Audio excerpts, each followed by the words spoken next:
मग आले शुक्र महाराज. आता शुक्र महाराजांचं असं आहे ना की शुक्र महाराज ॲक्च्युली आपल्या घरात आहेत. जी व्यक्ती आपल्या बायकोला त्रास देते, बायकोला छळते, आईला छळते किंवा त्याच्या आयुष्यात असणाऱ्या कोणत्याही स्त्रीला छळते म्हणजे मानसिक, शारीरिक कसंही.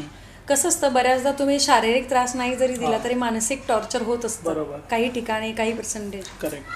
तर तिथे तुमचे शुक्र महाराज कधीच उच्च होऊ शकत नाही. ते कायम तुम्हाला वाढवायचे आहेत तर तुम्ही तुमच्या बायकोला गजरा आणून द्या. रोज आणा ना. एका गजरात तुमचं काम होणार आहे. अच्छा. एक 10 रुपयाचा गजरा, म्हणजे 10-20 रुपयाचे काय असेल ते.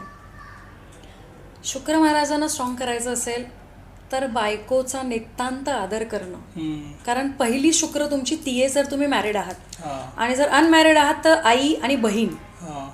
ओके. पहिली. नंतर कसं होतं की मॅरिड नंतर तुमची आई, तुमचा पहिला शुक्र, मग तुमची बायको, मग आई, मग बहीण.